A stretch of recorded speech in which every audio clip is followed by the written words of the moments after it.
In part one of this series, we began our consideration of the days of Lot, described by the Lord in Luke 17. We learned that Christ connected these to the days of Noah, emphasizing the unrighteousness that epitomizes these perilous times. In the days of Noah, Jesus said, they ate, they drank, they married wives, they were given in marriage until the day that Noah entered the ark, and the flood came and destroyed them all. In the days of Lot, Jesus said, they ate, they drank, they bought, they sold, they planted, they built. But on the day that Lot went out of Sodom, it rained fire and brimstone from heaven and destroyed them all. As we see, it is business as usual all the way up to the day. I am reminded of the following. But concerning the times and the seasons, brethren, you have no need that I should write to you. For you yourselves know perfectly that the day of the Lord so comes as a thief in the night.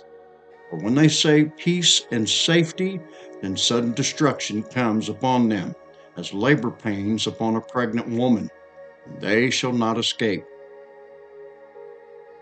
First, days, followed by a day. Tradition sees this as a literal day and event. Context reveals otherwise. In that day, he who is on the housetop and his goods are in the house, let him not come down to take them away. And likewise, the one who is in the field, let him not turn back. Remember Lot's wife. Whoever seeks to save his life will lose it, and whoever loses his life will preserve it. Friend, the admonition to lose our life does not refer to a quick decision spurred by an event called the rapture. Think about it. When Jesus speaks of losing our lives, he refers to self-denial, which is not something we do once, but continually, where we take up our cross and follow him. It's a way of life dictated by a heart and mind seeking the kingdom of God. Note the contrast Jesus gives. They ate, drank, married, bought, sold, planted, built, but in that day, the one on the housetop is not to come down to get his goods out of the house, nor the one in the field to turn back. What does the Lord mean by this? I believe the following tells us. Now these are the ones sown among thorns. They are the ones who hear the word, and the cares of this world, the deceitfulness of riches, and the desires for other things, entering in, choke the word, and it becomes unfruitful. The goods in the house, the reason to turn back, that's the cares of this life, the deceitfulness of riches, and the desires for other things, the things which choke the word and make us unfruitful. Remember Lot's wife, Jesus said. Why did she look back? What was it about Sodom that demanded her attention and tugged at her heart? Look around you at this moment and tell me, is the world not plunging deeper into darkness because of its insatiable appetite for the things of the flesh? How much more do we need to be truly satisfied? Or have we got it turned around? Might having less be the key? Even so it will be in the day when the Son of Man is revealed. They ate, drank, married, bought, sold, planted, built, but in that day, Jesus said, that day is the day when the Son of Man is revealed. Our word revealed, it's the Greek transliteration, apocalypto, defined by Strong's as to take off the cover, that is, disclose. This is the root of the word rendered revelation in the following. The revelation of Jesus Christ, which God gave him to show his servants things which must shortly take place. And he sent and signified it by his angel to his servant John. Is the revelation of Jesus Christ an understanding of the day when the Son of Man is revealed? I believe it is, based on what John says here. I was in the Spirit on the Lord's day, and I heard behind me a loud voice as of a trumpet. The Lord's day, the day of the Lord, the day when the Son of Man is revealed. They are synonymous, not an event, but a present reality, an ongoing revelation or disclosure beginning almost 2,000 years ago. This is the content of the book of Revelation, an understanding of this day. For most, it comes as a thief, because tradition has succeeded in turning his coming into a future event that will shock the whole world, and this despite the fact that Jesus said the kingdom of God does not come with observation. And again, an evil and adulterous generation seeks after a sign. What does it mean for him to come as a thief?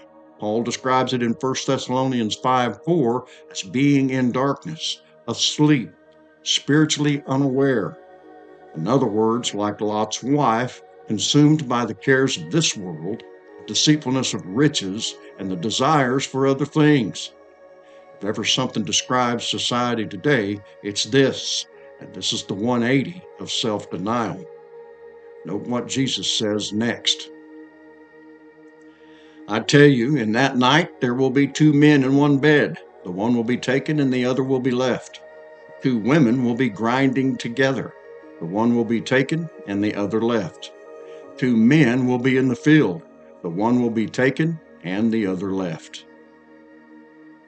In Luke 17:31, Jesus says, in that day. But in Luke 17:34, Jesus says, in that night. In the first, he refers to the house, goods, and not turning back, while in the second, to two men and two women, one taken and the other left. Have you ever asked yourself what Jesus meant by two men and two women? Given the fact that Jesus never said anything without a specific reason, I'm inclined to think that there's something more to this than what first meets the eye. Here's my take. The two men, they point to the first and the last Adam of 1 Corinthians 15:45. The two women, they point to the two covenants of Galatians 4:24, symbolized by Abraham's wives, Sarah and Hagar.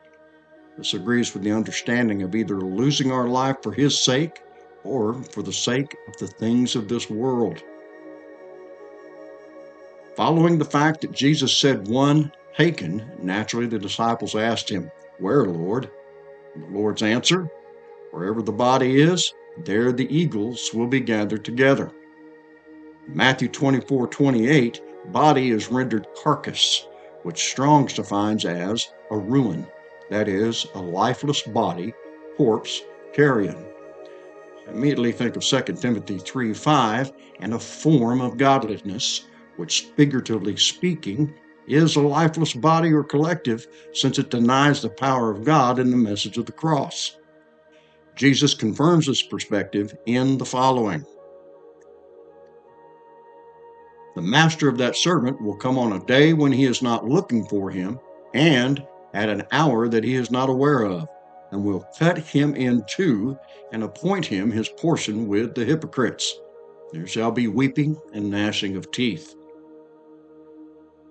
The context of Matthew 24 is the same as that of Luke 17, confirmed by the days of Noah and the coming of the Son of Man.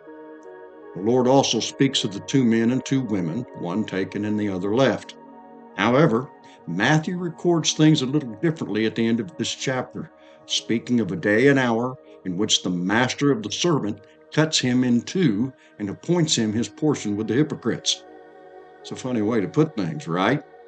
But this agrees with Luke 17:33 through 37. King James renders will cut him in two as shall cut him asunder. This phrase is defined by Strong's as to cut, to bisect, that is, by extension, to flog severely. This makes me think of Luke 12:47 and 48. Cut him in two, not literal, nor does it refer to the Lord casting anyone into eternal torment. It simply refers to the separation of the two men and women, where one is taken and the other left. And where is the one taken? To their portion with the hypocrites, to a form of godliness, to a lifeless religious collective, much like the scribes, Pharisees, and Sadducees in Jesus' day. Before I close, let me emphasize, nestled within all that Jesus says about the days of Noah and Lot is his statement, whoever seeks to save his life will lose it, and whoever loses his life will preserve it. This is not a truth to one day be reckoned with, but a truth that is relevant to our present moment. Dear brother and sister, without the cross, we have just another religion. That's it for this study, but be sure to join me for the next. Much more to be considered. And thank you for being a part of Grain of Wheat Publishing.